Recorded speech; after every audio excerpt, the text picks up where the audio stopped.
l'intérieur, on a eu des murs de 30 cm qu'on a remplis sur place de ouate de cellulose, ce qui nous donne l'inertie. Et à l'intérieur, on a redoublé avec une fibre de bois de 40 mm, qui elle est plus fine que moins lourde que l'extérieur, qui fait 50 kg par mètre cube. Et donc l'alliage des trois matériaux nous permet d'avoir une enveloppe tout à fait satisfaisante des murs. En toiture, on a 360 mm de ouate de cellulose qui est insufflé à 60 kg par mètre cube. Plus par-dessus, on a rajouté une fibre de bois de 35 mm. Et ventilation, et ensuite couverture ardoise. Donc normalement avec ça, on ne devrait pas chauffer de trop. L'avantage des fibres de bois en extérieur sur les ossatures bois, c'est que ça fait une rupture de pont thermique. C'est-à-dire qu'une ossature bois, c'est des poutres, hein, et les poutres sont beaucoup plus conductrices de chaleur que la laine de bois, la ouate de cellulose, etc. Donc le fait de rajouter une fibre de bois par l'extérieur en complément de l'isolation qu'a mis Eric en ouate de cellulose permet de faire une rupture sur ces ponts thermiques et d'éliminer tous les ponts thermiques. Le propre d'une maison passive, c'est d'être très isolé et surtout de traiter tous les ponts thermiques sur le bâtiment. Je vais commencer par faire des mesures. En fait, je vous explique très succinctement comment on déroule un test.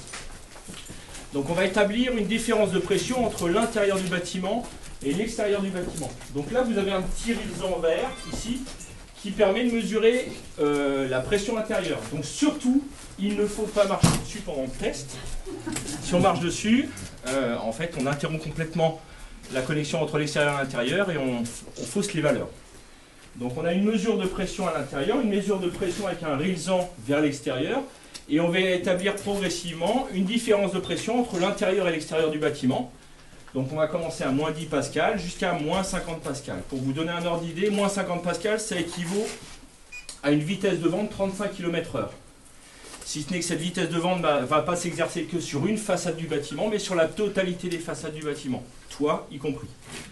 Ce qu'on va chercher à établir, c'est une valeur passive.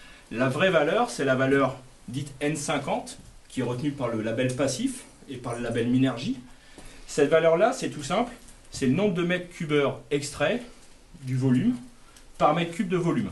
Donc là, on est sur un bâtiment hors zone annexe de 600 mètres cubes de volume. Donc on va chercher à extraire moins de 0,6 fois ce volume. J'en ai profité pour faire une prédétection très sommaire des fuites. Donc les fuites principales, elles sont très classiques, hein. C'est toutes les pénétrations de poutres qui posent problème au niveau de, je dirais, alors c'est toi le charpentier. Les angles. Si tant est soit-il que j'ai une entrée d'air parasite ici, et là j'en ai pas, c'est sans impact sur le bâti. Hein, ce que je disais, le but de l'étanchéité à l'air, c'est de préserver le bâti. Par contre, le premier défaut que j'ai détecté ici, c'est au niveau de la pénétration de poutre, j'ai une très légère entrée d'air parasite.